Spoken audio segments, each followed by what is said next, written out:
1분기 미국 GDP가 속보치 대비 하향 조정된 채로 나왔습니다.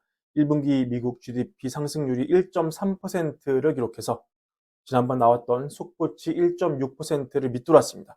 사실 얼마 전에 저도 전해드렸지만 이 메스터 총재가 1분기 GDP 확정치가 지난번 속보치 대비도 올라갈 거라고 예상을 했거든요. 불과 며칠 전에 이런 예상을 했는데 뚜껑을 열어보니 오히려 내려갔다. 다양한 정보와 데이터에 접근할 수 있는 여는 총재조차 며칠 앞에 데이터를 잘 읽어내지 못할 정도로 지금 미국 데이터가 굉장히 헷갈린다, 이렇게 정리할 수 있을 것 같습니다. 사실 그 1.3%의 성장률은 최근 보면 많이 내려간 것이죠. 지난번 분기 GDP 성장률이 3.4였으니까 차이가 굉장히 많이 느껴집니다. 1.6도 많이 낮게 나온 건데 더 내려가서 1.3이 됐다. 그럼 이런 낮은 성장세가 추세적인 현상으로 자리를 잡은 것일까 좀 우려가 됩니다. 일단 오늘 채권 시장 증시 한번 보면은 증시 상반된 관점으로 움직였는데요. 전반적으로 뉴욕 3대 지수는 좀 빠졌지만 러셀 2000은 올라가는 그런 모습 보였습니다. 뉴욕 3대 지수가 어떤 경기 둔화에 반응해서 내려가는 모습 보였고, 반대로 러셀 2000은 이로 인한 금리 인하 효과, 이걸 호재로 받아들이면서 오른 것으로 그렇게 정리할 수 있겠습니다. 아울러 이 빅스지수 흔들리는 모습 함께 관심 있게 지켜보면 좋을 것 같고요. 채권 금리는 크게 하락을 하면서 채권값 오랜만에 오르는 그런 모습이었습니다. 증시를 움직일 수 있는 동력이 경제와 경기, 그리고 금리 인하 기대감이라고 할 때 지금 다우지수와 S&P 500 둘 중에 경제에 조금 더 영향을 받고 오늘 움직인 모습이었고, 러셀 2000은 금리에 조금 더 민감한 모습을 보이고 있다. 이런 점을 참고하시면 좋을 것 같고요. 근데 우리가 증시를 볼 때 GDP와 금리, 이거 두 개보다 더 중요한 게 있죠. 바로 실적입니다. 얼마 전 UBS가 S&P 500 목표치를 기존 5,400에서 5,600으로 올렸습니다. 그 핵심 변수가 뭐였습니까, 여러분? UBS의 조너슨 골럽 미국 주식 담당자가 이렇게 얘기를 했죠. 올해 EPS 전망치를 240에서 245달러로 상향 조정한다.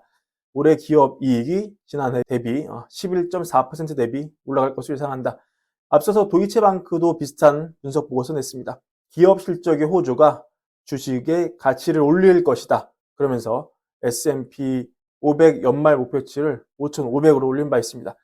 자, 일단 역사적으로 볼 때 GDP와 기업 실적이 이 양의 상관관계를 가지고 움직이는 거는 맞습니다. 왜냐면 당연히 그렇겠죠. 기업이 돈을 잘 벌면은 GDP에 좋은 영향을 미치니까요. 그래서 이 그래프를 보시면은 이 GDP가 올라가고 이쪽이 기업 실적이 올라갈 때 이게 점도표 찍힌 거 보면은 이 R 스퀘어가 0.4184, 그러니까 양의 상관관계를 가지고 움직이는 것을 여러분 확인할 수가 있습니다. 아까 말씀드린 내용으로 두 개가 비례하는 모습으로 관측될 가능성이 높기 때문이죠.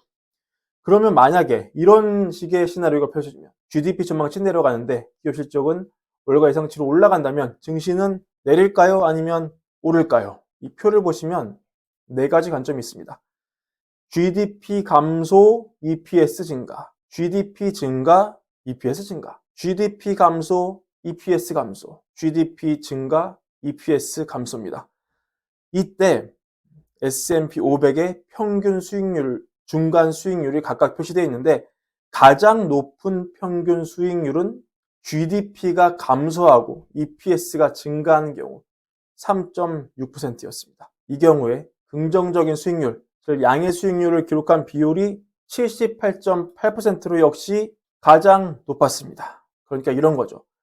GDP의 둔화가 금리를 낮추는 쪽으로 작용하고 주가에 더 직접적인 영향을 주는 실적까지 상승을 하면서 두 가지 플러스 요소가 증시를 올리는 방향으로 각각 작용한 게 확률적으로 더 높았다.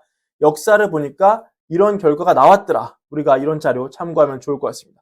물론 이것은 실적이 월가 예상대로 올라간다는 가정 하에서겠죠. 그리고 또 하나 우리가 주목해야 할 포인트가 있는데요.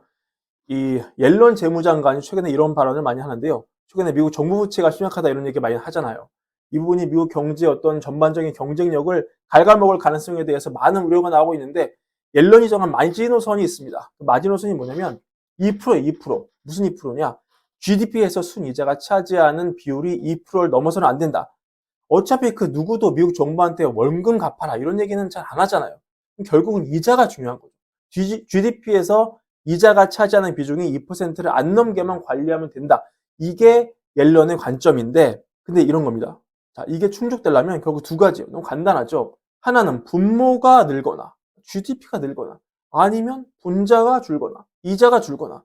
근데 지금 이런 식으로 GDP가 둔화되는 현상이 나오면 어떻습니까, 여러분? 이 분모의 타격이 가는 거죠. 이게 팍팍 늘어야 전체 이 분수의 숫자가 작아지는데, 이게 타격이 생기면 전체 분수가 관리가 안 되잖아요. 그럼 방법은 분자를 내려야죠. 이자를 내리면 됩니다. 이자는 뭐에 연동이 됩니까? 금리에 연동이 되죠. 더 자세하게 말하면 국채금리에 연동이 될 겁니다.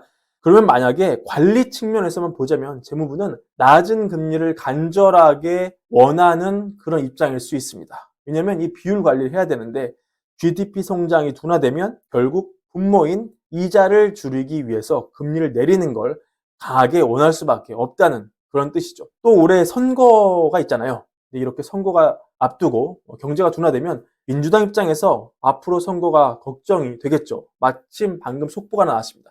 이 트럼프가 이 프로노스타에게 준 돈을 은폐하려고 기록을 위조한 혐의로 34건의 범죄에 대해서 이번에 맨해튼 배심원단이 유죄 판결을 내렸습니다. 방금 나온 소식인데, 물론 이게 일부 유권자들의 마음을 돌리게 할 수는 있지만 트럼프가 항소할 게 확실하고, 이게 또 그렇게 되면 몇 달, 몇 년이 걸려서 이 재판이 진행돼야 되기 때문에 트럼프가 선거에 나오는 거는 전혀 지장이 없습니다. 하지만 마가코인의 급락은 좀 인상 깊긴 하네요.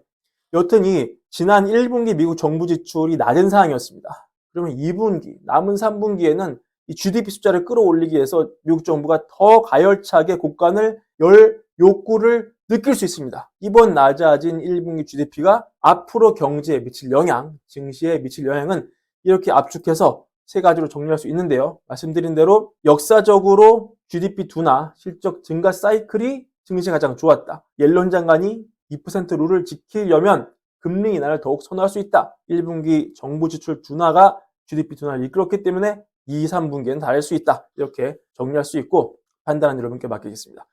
그 외에 요즘 인상 깊었던 얘기들 몇 개 더 체크해 보자면, 요즘 엔비디아 주가가 엄청 뜨겁죠. 주가가 뜨거우면 수심이 몰립니다.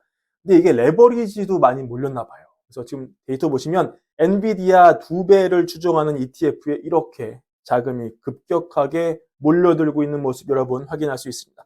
이 데이터 자체는 같이 중립적이지만 해석하는 사람에 따라서 좋게도 나쁘게도 해석할 수 있을 겁니다. 판단은 여러분께 맡기겠습니다.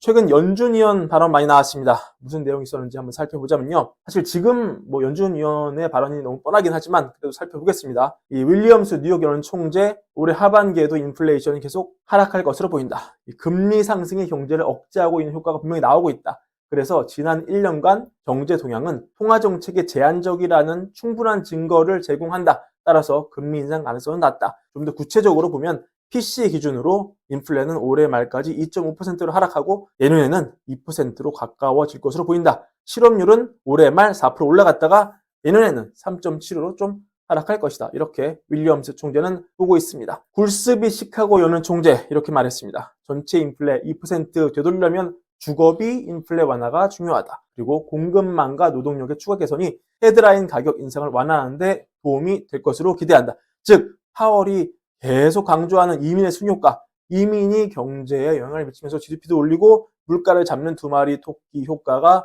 발휘될 것이다. 이렇게 말을 하고 있고요. 반면에 이 보스틱 총재는, 애틀랜타 여는 보스틱 총재는 인플레를 2%로 내리는 진전이 더딜 것으로 보인다. 앞으로 2달 안에 금리는 안 내릴 것 같다. 그러니 7월은 아닐 것 같다.